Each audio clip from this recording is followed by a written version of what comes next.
kita merenung sejenak tentang yang tersurat di dalam Alkitab. Inna lillahi wa inna ilaihi roji'un.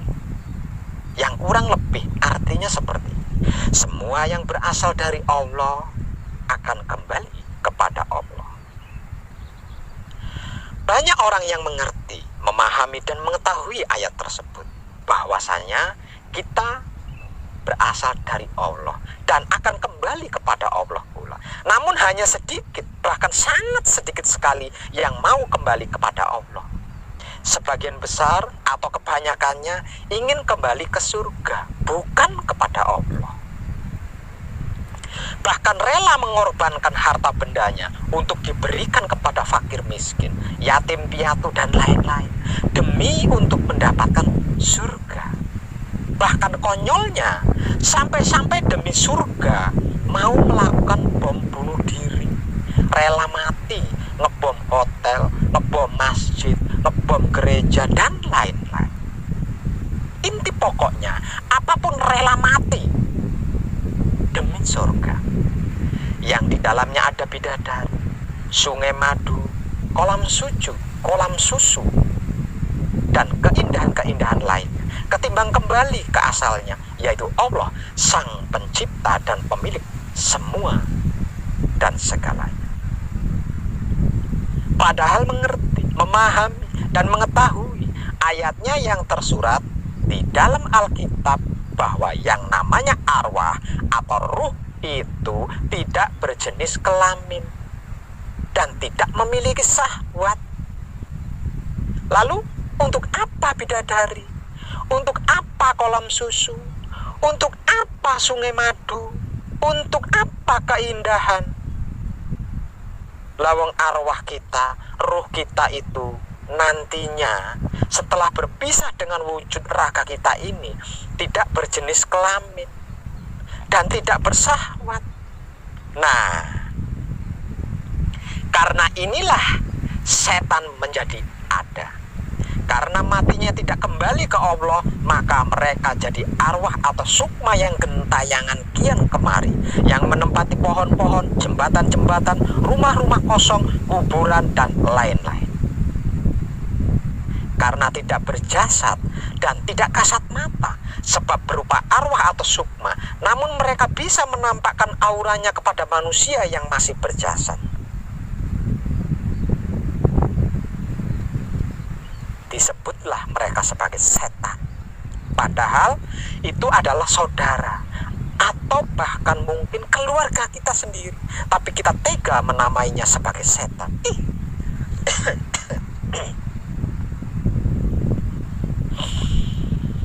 Dia memperlihatkan wujud halusnya kepada kita itu bukan untuk menakuti kita. Sebenarnya bukan untuk menakut-nakuti kita, melainkan untuk memohon bantuan kepada kita agar dia bisa mencapai kesempurnaan di dalam kematiannya. Karena dia sudah tidak berjasad atau bertubuh, maka dia terputus dari segala bentuk pelajaran yang mengarah kembali ke hadiratullah. Sebab itu mereka terkadang menampakkan diri kepada kita. Karena saking tersiksanya di alam arwah atau sukma itu, karena di sana tidak ada keindahan, yang ada hanya kehampaan yang tidak pasti.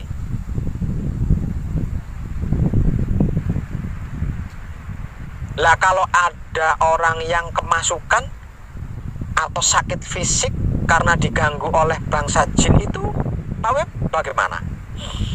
Jin itu bukan setan. Setan itu bukan jin. Setan seperti yang sudah saya jelaskan tadi. Kalau jin itu hampir sama seperti kita manusia, hanya saja hidup di alam jin, bukan di alamnya manusia. Di dalam Alkitab tersurat sebuah ayat, tidak aku ciptakan jin dan manusia, melainkan untuk beribadah kepadaku. Jadi, dunia ini ada dua keadaan. Satu, keadaan tidak kasat mata, yaitu dunianya bangsa jin. Yang kedua, keadaan yang kasat mata, yaitu dunianya kita bangsa manusia. Jadi kita hidup di dunia ini berdampingan dengan makhluk lain, yaitu bangsa jin, makhluk yang tidak kasat mata. Bangsa manusia dan jin tiada berbeda, artinya sama saja. Kalau harus dibedakan, letak bedanya, kalau manusia diberi kekurangan buta kasat mata sehingga tidak bisa melihat bangsa jin,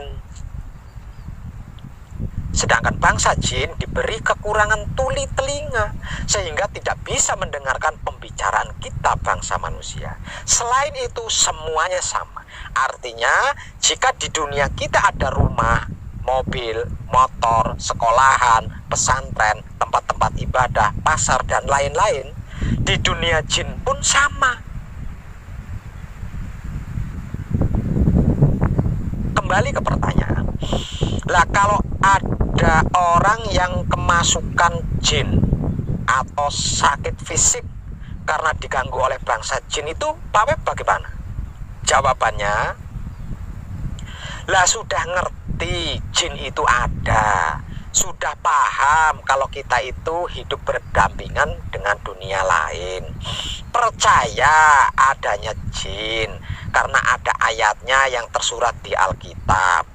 Kenapa tidak saling hormat menghormati?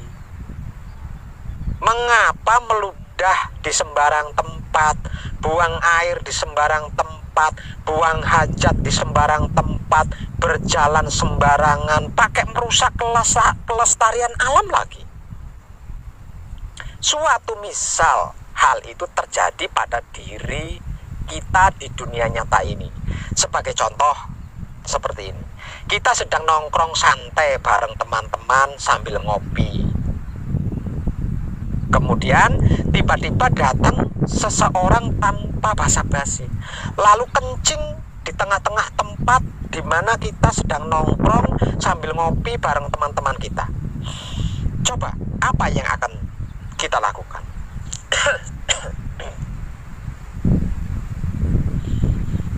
Semisal lagi pot tempat tanaman hias kita, atau tiang rumah kita, atau kursi kita, atau dapur kita, atau kamar tempat tidur kita tiba-tiba dirusak oleh seseorang tanpa ada perkara sebab apapun, apa yang akan kita perbuat? Sebab karena itulah bangsa jin mengganggu bangsa manusia. Karena manusia yang diberi titel sebagai makhluk paling sempurna dibanding makhluk-makhluk lainnya, hampir bahkan sama sekali tidak sopan, tidak beretika pada bangsa jin yang dunianya berdampingan dengan bangsa manusia. Ngerti maksudnya berdampingan? Paham nggak maksudnya berdampingan? Berdampingan itu dekat banget, bro. Seperti dua insan yang sedang duduk di kursi pelaminan itu loh. Lalu, apakah bangsa jin itu harus disempurnakan, Pak Web? Loh. Yang sering kita sebut setan itu loh yang disempurnakan, bukan jin. Jin punya dunia sendiri, punya kehidupan sendiri, dan punya hukum sendiri. Karena yang kita sebut setan itu sudah tidak punya jasad lagi, sehingganya dia terputus dari amal dan ibadah dalam bentuk apapun. Jadi tidak bisa belajar apapun lagi di alamnya, tidak bisa lagi mencari kesempurnaan seperti ketika masih berjasad dan tinggal di dunia. Itu yang kita bantu kesempurnaan, bukan bangsa jin. Jangan dikira di dunia jin itu tidak ada pondok pesantren, sekolahan, dan tempat-tempat pendidikan lainnya. Kan tadi sudah saya katakan, kehidupannya sama seperti kita. Apa yang ada di dunia kita, di dunia jin pun juga ada. Malah lebih canggih yang ada di dunia jin daripada yang ada di dunia manusia. Manusia menjalankan motor, mobil, kapal menggunakan BBM. Bangsa jin non BBM, lebih canggih. Lebih canggih mana coba? Hanya saja yang menjarai dunia jin dan dunia manusia adalah buta untuk manusia dan tuli untuk bangsa jin. Itu saja. Kembali ke soal saran saya tadi. Jadi setelah menyaksikan ketersiksaan sebagai setan, tergugahlah untuk membantu proses kematiannya yang tidak sempurna itu, agar supaya tidak menjadi setan lagi. Caranya Pak Web?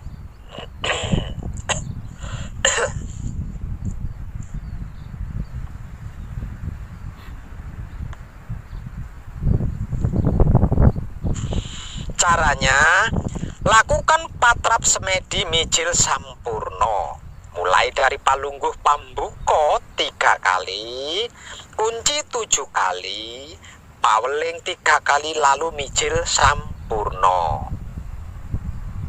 Pada kalimah Sri Mawur Bajang Wurung Komo Wurung kang umijil saka raganingsun, dimijil sampurno diganti menjadi sukma atau arwah. Contoh misal,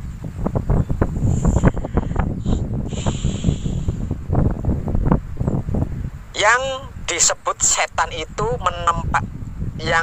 yang disebut setan yang menempati pohon beringin, maka mijil sampurnonya seperti ini.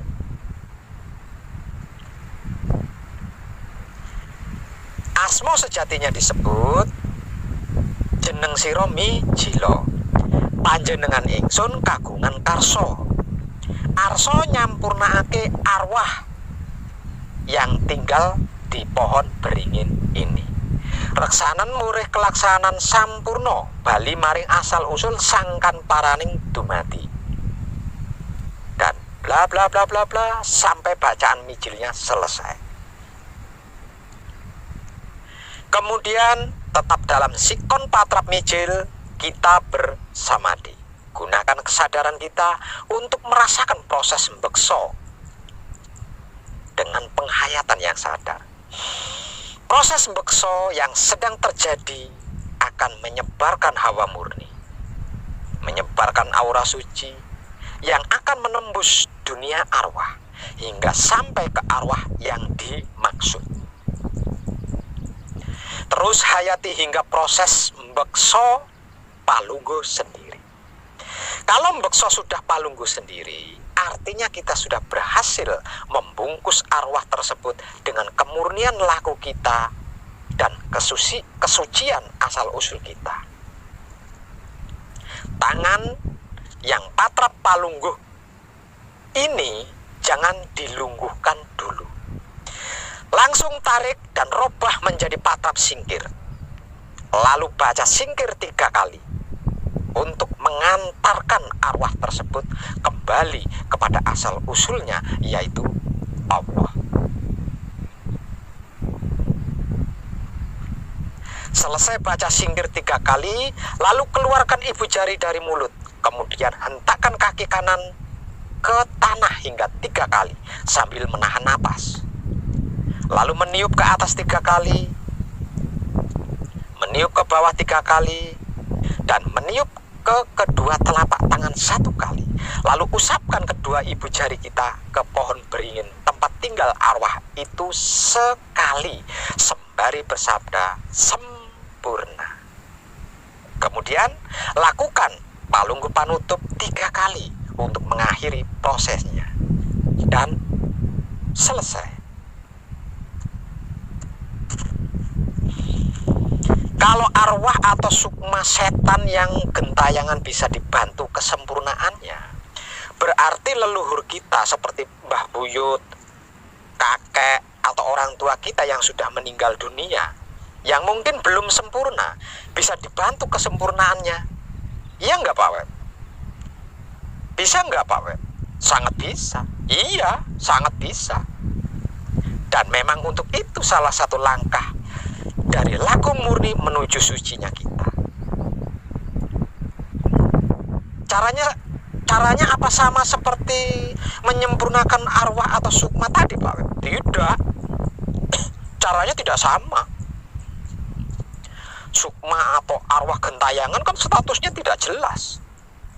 Kalau untuk silsilah itu ada sistemnya. Kalau untuk silsilah itu ada sistem otomatis.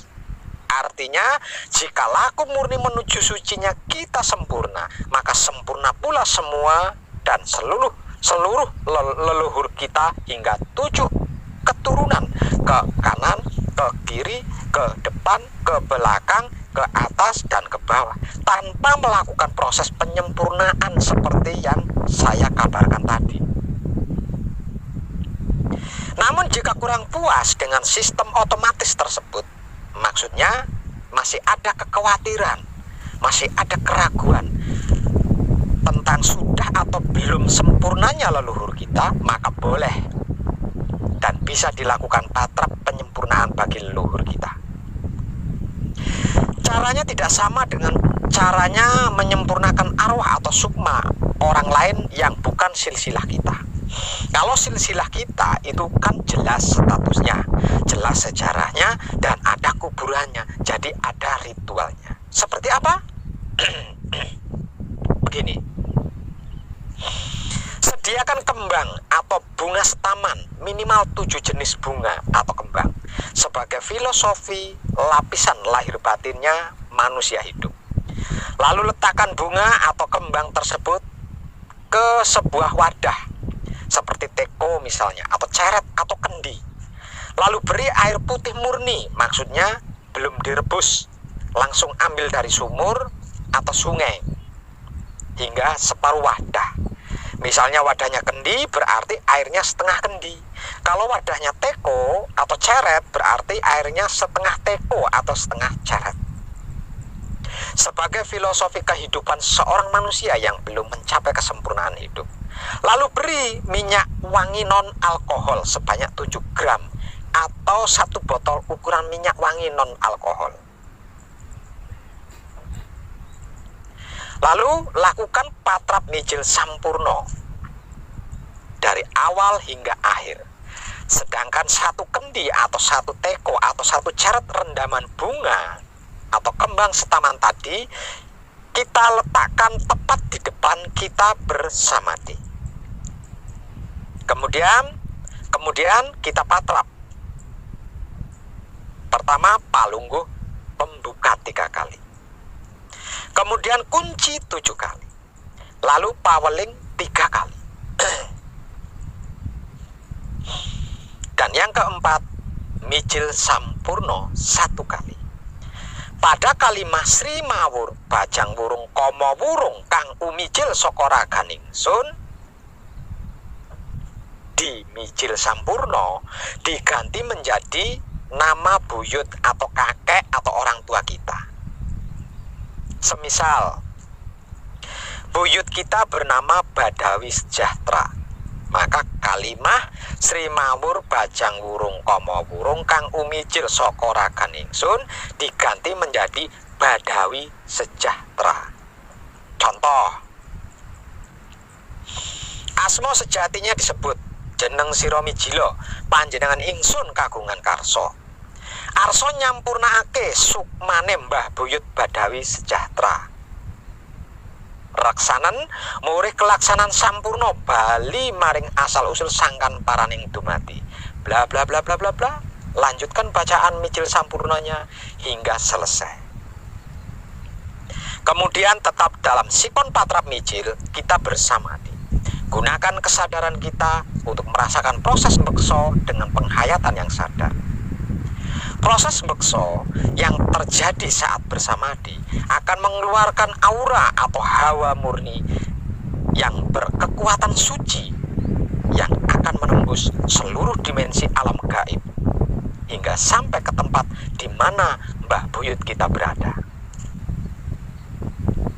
Terus rasakan dengan penghayatan hingga proses bekso berakhir palungguh sendiri. Kalau bekso sudah palungguh sendiri, artinya kita sudah berhasil menembus tempat di mana sukma atau arwah leluhur kita berada. Tangan yang patrap palungguh sendiri ini jangan dilungguhkan dulu. Langsung tarik dan robah menjadi patrap singkir. Lalu baca singkir 3 kali untuk mengantarkan arwah atau sukma tersebut kembali kepada asal usulnya, yaitu Dat Maha Suci. Selesai baca singkir 3 kali, lalu keluarkan ibu jari dari mulut. Kemudian hentakkan kaki kanan ke tanah hingga 3 kali sambil menahan napas. Kemudian meniup ke atas 3 kali, meniup ke bawah 3 kali, dan meniup ke kedua telapak tangan 1 kali. Lalu cuci kedua ibu jari kita ke dalam rendaman bunga setaman yang sudah tersedia di depan kita saat bersemadi, sambil bersabda sempurna.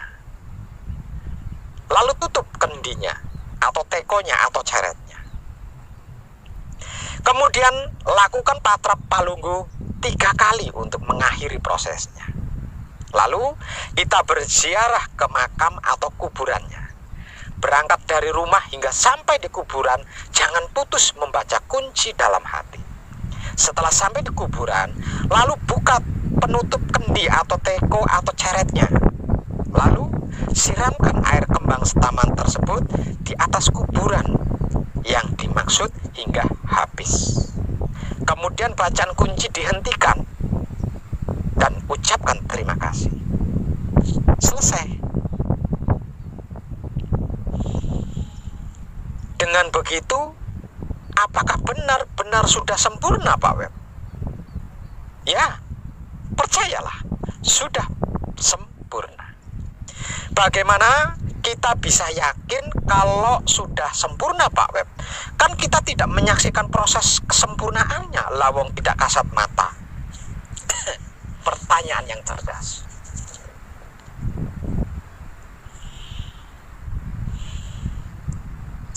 Tapi saya berani pastikan, kalau butuh yang lebih real, agar supaya percaya, yakin, bisa dibuktikan dengan cara ini.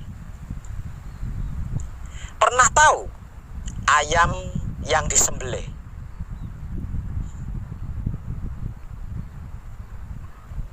Pernah melihat ayam disembelih kan? Atau kambing? Atau sapi?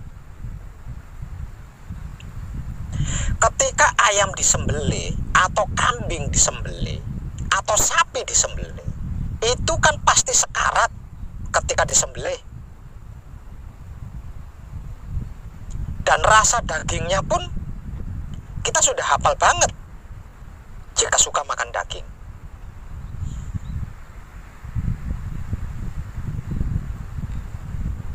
Nah, ambillah seekor ayam atau kambing atau sapi untuk disembelih. Sebelum menyembelih, lakukan patrap mijil sampurno seperti yang sudah saya kabarkan tadi, mulai dari palungguh pembuka 3 kali, kunci 7 kali, paweling 3 kali, dan mijil sampurno 1 kali. Kalimah Sri Mawur Bajang Wurung Koma Wurung Kang Umijil Sokoraga Ningsun diganti menjadi sukmanya ayam, atau sukmanya kambing, atau sukmanya sapi. Setelah selesai bekso, lalu ambil ayamnya atau kambingnya atau sapinya untuk disembelih. Lalu sambil menempelkan pisau atau golok di leher ayam atau kambing atau sapi, bacalah singkir 3 kali. Kemudian sembelihlah ayam tersebut.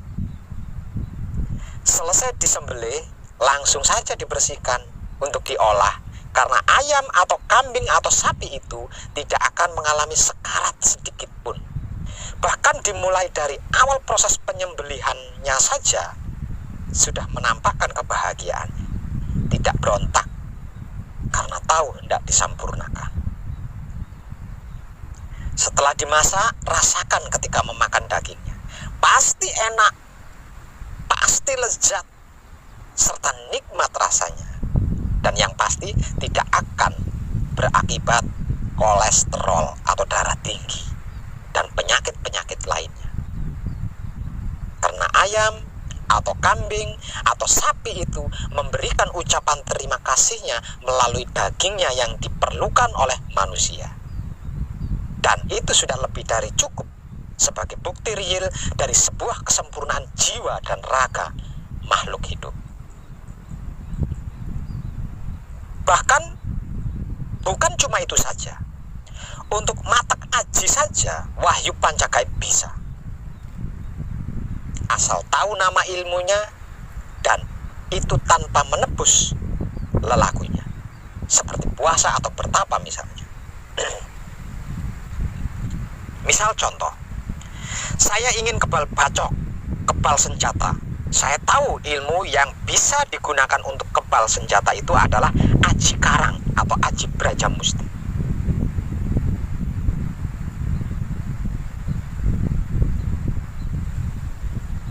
Contoh misal lagi, saya ingin bisa terbang. Saya tahu ilmu apa yang bisa digunakan untuk terbang. Tapi saya tidak tahu japa mantranya.